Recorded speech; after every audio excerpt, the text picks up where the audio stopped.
This isn't in your packet. Okay. Great. So when we're working with a young person, we're also discussing this case with a child, but remember, we're using language and we're using terminology that the child can understand. So what we have here is a checklist of items of subcategories for your asylum claim that we'll go into more detail on in a minute, but this is not a checklist that you're having in front of you when you're meeting with the child and asking the child, what is the nexus part of your claim? No. This is something for you to keep in the back of your mind for your meetings, that you need to find fear, harm, one of the protected grounds, nexus, a government connection, meaning that the persecution or the harm that the child has suffered was by the government or by an actor that the government was unwilling or unable to control, and again, the relocation possibility. And we'll get all into that in more detail in a moment. In terms of asylum law, we have this element of past persecution. So if you can establish that there is past persecution, then our legal standard shows that there's a legal presumption of a well-founded fear of future persecution. However, if the child has not experienced past persecution, then you must show that her fear of future persecution is a well-founded future fear. And we'll go over that more in a moment as well.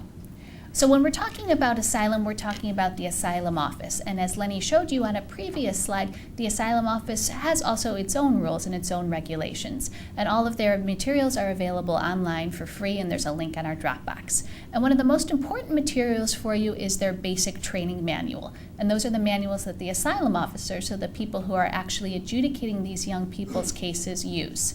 And one of the most important of those training manuals is the training manual on children's asylum claims. It's 54 pages long, and I highly suggest that you read it before you start working on a young person's asylum claim, because it is the training that the asylum officer, so the adjudicator, is using when adjudicating that claim.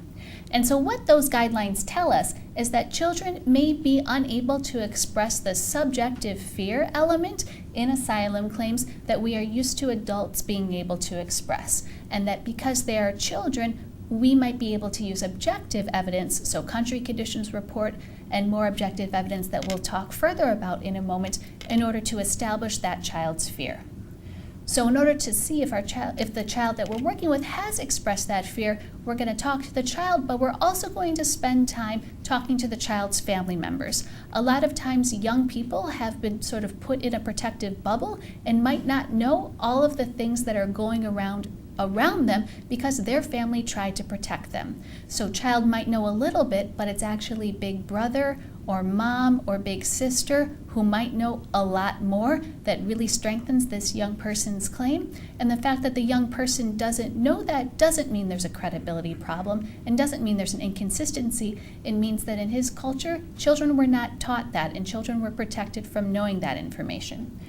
We also have the idea of country conditions reports, and so that is the objective evidence we're talking about in asylum, where we have things like the U.S. State Department publishes a human rights report for almost every country every year that's very detailed and talks about specific dangers for children, but also the country as a whole. And we also have the idea of expert testimony. And for our young people who are survivors of trauma, oftentimes they're working with a social worker, a licensed clinical social worker, a therapist, whether that's at school or in a private clinic, or also a psychologist, and having that person write an affidavit talking about what's going on in the young person's life and perhaps why he or she is not able to express things because of trauma that she's experienced is helpful as well.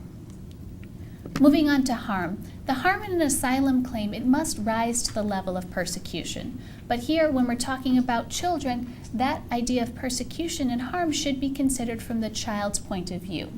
So we have the idea that we have case law that shows us that if the harm to a child's caretaker, if that harm rose to the level of persecution and the child was solely dependent on that caretaker, that could actually be persecution for that young person.